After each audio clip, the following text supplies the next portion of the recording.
Welcome to Airborne Unlimited from AirVenture 2015 at Wittman Regional Airport. I'm Bree Cross. On today's program, FAA Administrator Michael Huerta takes the stage at AirVenture, an update on the Sunflyer Electric Trainer program, and part 4 of our interview with EAA Chairman Jack Pelton.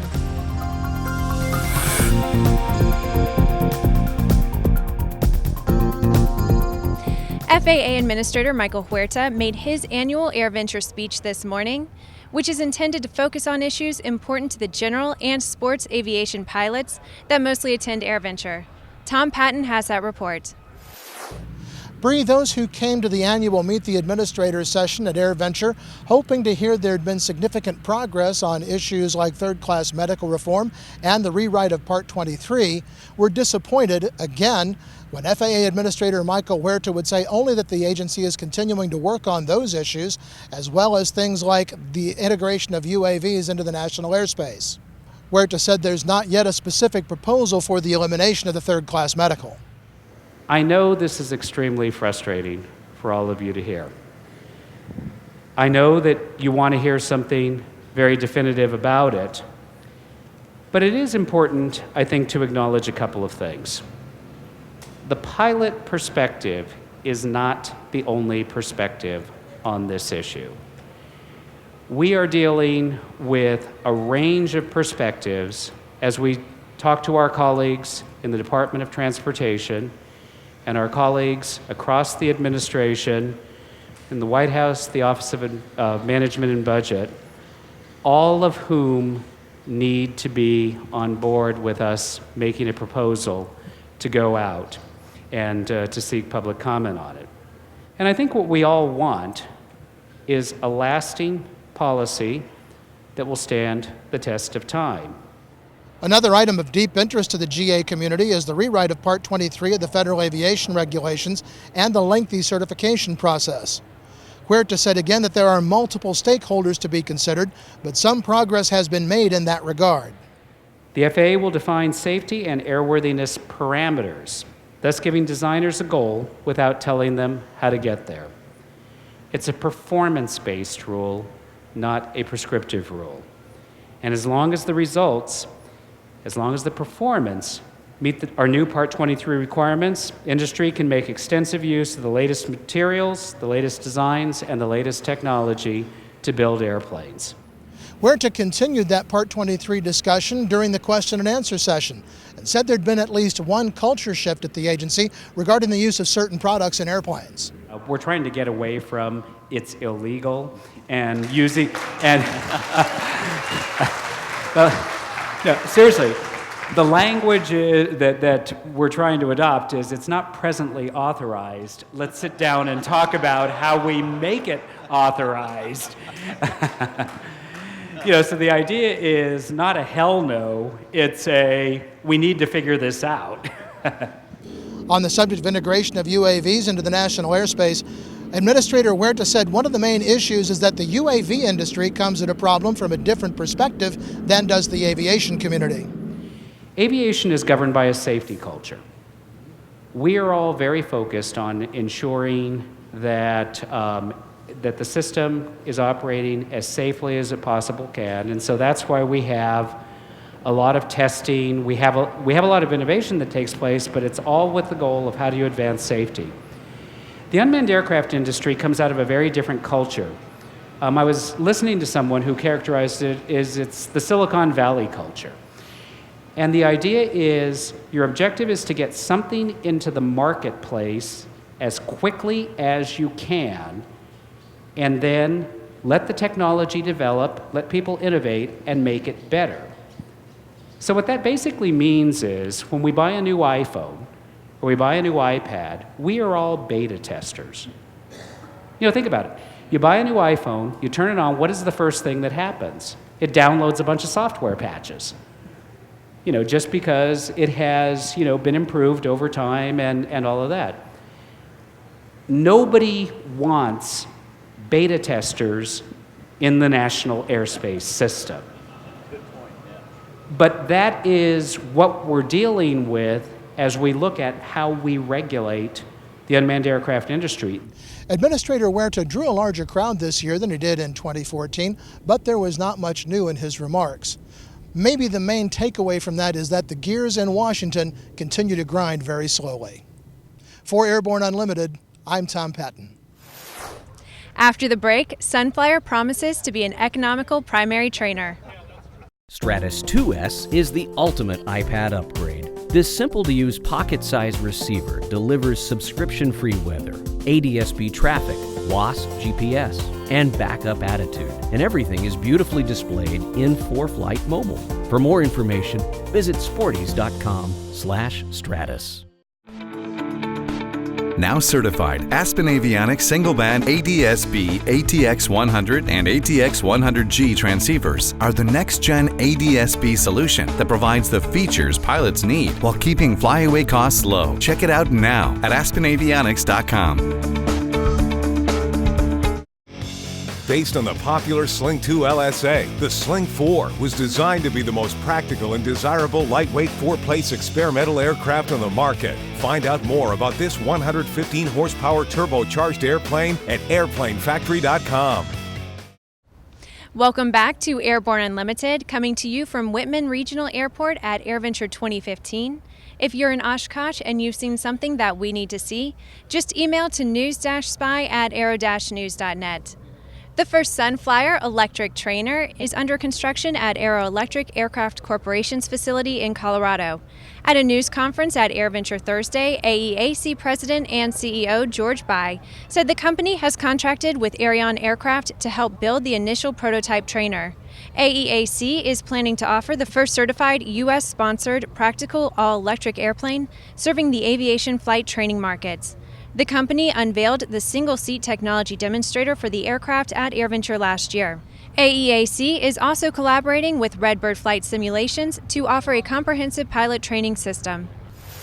The FAA has extended an STC for Trig Avionics TT31 transponder, which Trig CEO Andy Davis says is an economical way for pilots of both certified and experimental and light sport airplanes to meet the agency's ADS-B out requirements.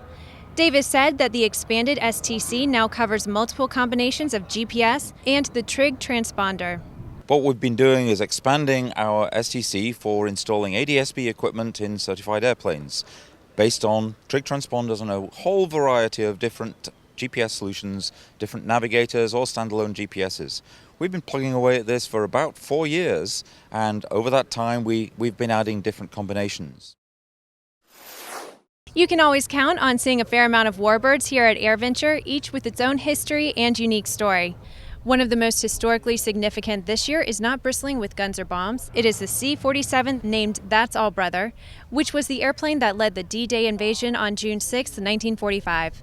The airplane is set for a major restoration effort by the Commemorative Air Force.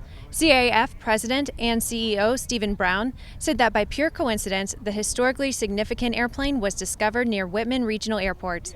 Well, we're so excited to show this airplane to the public, to have guys like Dale Dye and Pee Wee Martin here to really get the emotional weight behind it. These are guys that are telling the story all the time. Pee Wee lived it. So now we can take this to the people and say, look, here's what we're trying to do. We want to put this airplane all the way back, restored to the condition it was when it flew on that day in 1944, turning it into an educational flying classroom. So that's the goal. But then to be able to show this airplane and fly it from place to place, show it at air shows, show it at AirVenture, Sun and Fun, let the people see history. You know, you get a sense of chills up your spine when you walk inside and think, wow, you know, guys actually jumped out on D-Day from this airplane, lived and died, and helped secure our freedom. After these messages, Jack Pelton reflects on his first years of leading the EAA.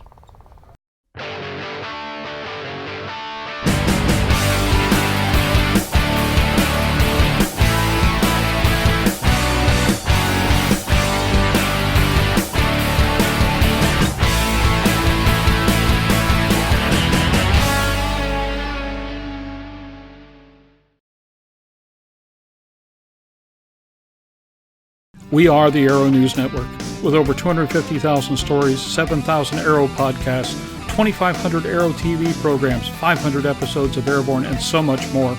It's a record of performance unequaled in the Aeroverse, and there's far more to come. Aero-News, committed to innovate, inform, inspire, and disrupt the aviation world.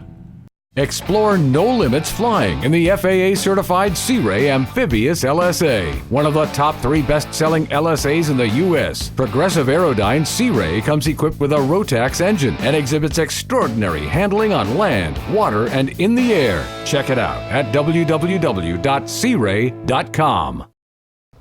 Welcome back to Airborne Unlimited on Aero-TV, coming to you from Wittman Regional Airport at AirVenture 2015. Prior to the start of AirVenture, RANN CEO Jim Campbell sat down with EAA Chairman Jack Pelton to discuss the industry and the organization. We'll be bringing you a portion of that interview each day from Oshkosh. Today, they discuss how to build a cohesive message for general aviation. You've done this now a couple of years. You've made a huge transition from an amazing life and an amazing role in aviation to a certain extent, repurposing and retooling EAA from some interesting times. One, how's it going? And two, what's on the gotta-do list? Let's see, how's it going? It's been great. I mean, this is year 3. I like to you know, you have to have kind of some goals internally as to are you being successful or not. And I think from getting the members re-engaged and stabilizing the rough patch that I walked into and before me, I think I've accomplished that. That we're on good footing financially. We're solid. Membership's good.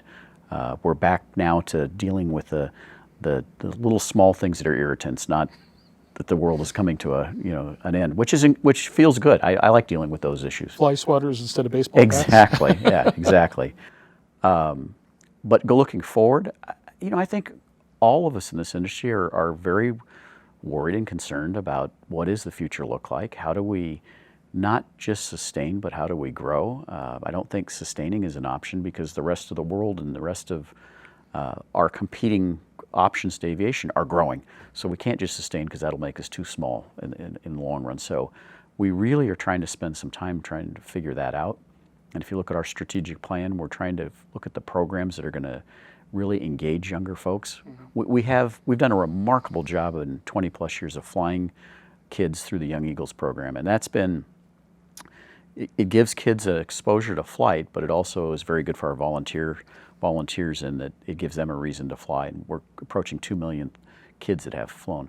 But now how do you put the other pieces around it that give them a pathway to that experience, to then deciding what do they want to do? Do they want to become pilots? Do they want to get involved in aviation as enthusiasts? Do they want to become mechanics? Do they want to become accountants involved in aviation somehow, some way? We have to figure out those steps and pathways, and we're going to work really hard on that in these coming years so that will create the next pipeline of people who will come to AirVenture and then go back to their communities and stay involved in aviation. Last fall, you and I had a chat at MBAA where we were talking about what we were trying to do with this Airborne partnership, originally just so that we could build a new mode, more powerful way of getting aviation information and media and news out and build something out of it. And it seems to me there's this untapped resource amongst the consortium, amongst other things that happen, of being able to talk and work together, because you sit down with these people and you just know that aviation can be all right. What suggestions do you have about building a common purpose amongst all these really talented groups in aviation? I haven't given it a lot of thought around the various talent associations because we see the same thing, but we are talking about it internally, kind of at a more local level, there's lots of really good and effective and cool stuff that's going on in a region. Whether it be kids programs or high school programs and chapters that are building airplanes and Young Eagle rallies that are going on. And we don't do a very good job of figuring out how to integrate and network those to leverage them so that really that 1 + 1 becomes 3 instead of 2. And that's kind of the discussions we're having. We're going to facilitate some meetings this week about that, just so that when somebody comes through the front door of aviation, that's not their only experience. So they get, whoa, there's a whole bunch of different areas and places, and they're not EAA necessarily driven areas.